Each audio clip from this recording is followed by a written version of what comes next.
This update tells us a lot about the future of Rune Slayer, and honestly, it's looking bright. Since this game's release, the only major update we have received was kinda... yeah, not the greatest. But what did we see? The devs, after a little while, reverted it due to the major outcry the community had because of said update. And for a week, we all sat there wondering, what are they gonna do, bro? And halfway through that wait, they promised to actually listen to the community and to see what problems we have with this game. So, did they deliver? Yes, bro. Yes, they delivered. Yes.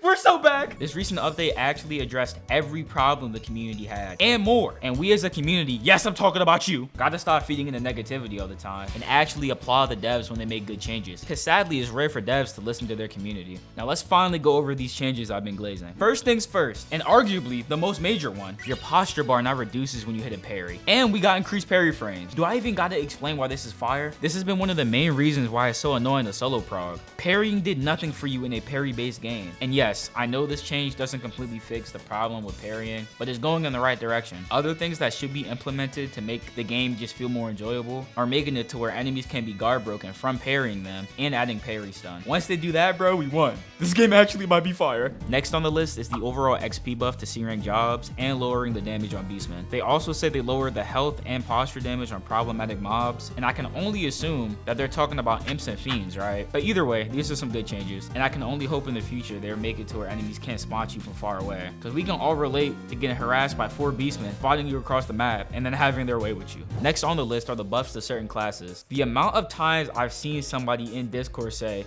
yo bro, do not go striker, is insane. Strikers are insane for PvP, but complete dog water for fighting mobs. But with these changes to striker, bro, we might be back. By the way, I haven't tested it, so it could be meh. Don't quote me. The changes they made to striker were significantly buffing the armor that striker wore and buffing the respective subclasses. I'll go over them now, but I'm just gonna run through them. Assure's Crash gives iframes instead of hyper armor and increases its damage. Added lifesteal to Assure's Eclipse. The third hit of Wolf Burst lifesteals and increased its damage. Added instant hyper armor, increased posture damage and damage to Bear Burst, increased the damage on Panther Burst, increased blast damage on all variants, and increased axe kick. Two other classes they touched were Knight and Sword Master. They buff shield slam, buff shield crash damage and posture damage. Iron Wool now takes 35% of your allies damage instead of 25%. And these are some amazing changes that might make Knight more playable. Oh my days! They buffed Flux game. Yes, yes. Yes! I have tried my best to love Sword Master. After going it and seeing how long it takes to get to 100%, I dropped it. And I haven't seen what it looks like now, but hey, if it's good, bro, the Sword Master's gonna have to come back. The last thing the community has been really asking for is to clear up some of these skill slots. There's no reason for things like Flux to be taken up one. And you know what? They did it. Flux, Blood Craze, Tackle, Arcane Men, and Garrett, I don't know if I pronounced that right, got turned into passive features. Beautiful. I still think some other skills could be made into passives, but I'm happy we're on the right path.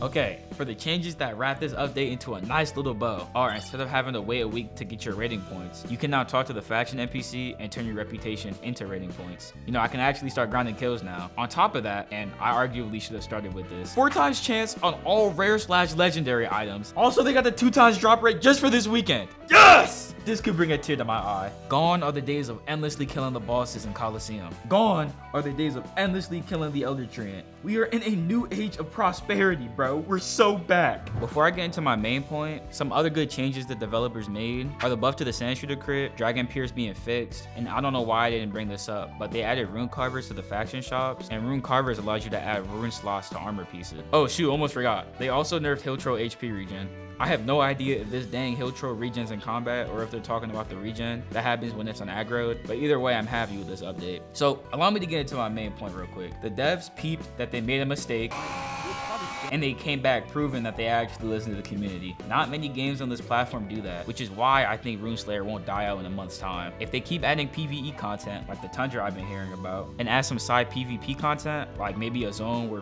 PvP is like forced, or events around the map that make the 2 factions fight each other, stuff like that would make sure this game stays afloat, which is what everybody would want. This game has brought so much life to this little section of Roblox, and I'm extremely happy to see it. And as I was saying before, if the devs continue to listen, this game could be massive. And as this game goes on, they can make progressing easier and eventually allow mobile support. And if they did that, bro, oh, I can just imagine the numbers. And if that happens, the devs are gonna get more dopamine so they can in turn make better updates and continue to work on it. One thing they really need to hammer down and focus on is this lag. It has been getting better. Well, I'm not sure, but I know it's not great. They could make it to where servers shut down at 10 hours or something, because as it stands, bro, after a while, some of these servers are actually dog. People have been saying maybe put a select few bosses in like a dungeon and have it be in a separate instance, but that could take away from the immersion a little bit. But it will most definitely help with lag. I don't know, I'm just spitballing here. Anything that can make this game be better will make me happy. And don't see this as glazing. I'm just happy to see the devs listen to a community and make a good update. And I know they didn't fix everything that we would want, but as I said before, we're moving in the right direction. You know, baby steps. And speaking of baby steps, they gotta do something about these exploiters, man. I've seen a clip where some dude tried to get a golden fairy and some other items and completely got robbed, bro. Look.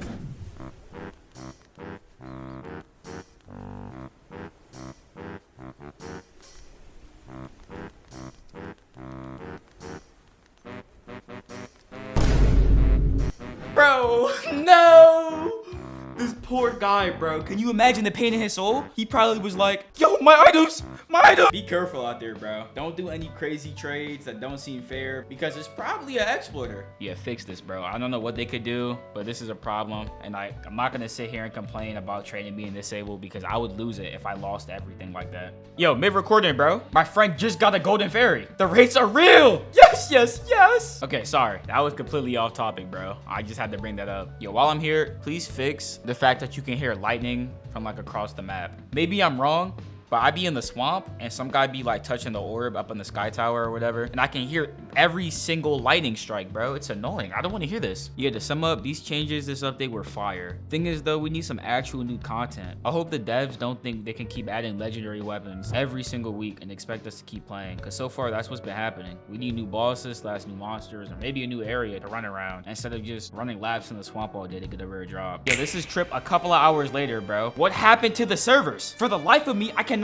find a server under 200 ping. They need to take a real deep dive into why these servers are lagging. And I thought it was getting better, but bro, this is terrible. Lag and a lack of new content are the things keeping this game shackled to the ground. In fact, no, this is gonna sound mean-spirited, but if it's not possible to make an update without the servers completely dying, then can we please focus on that? People I know drop the game today because they can't play it anymore. They see an update and get all excited, only to realize that they can't do anything because the ping is terrible, and it's in every server.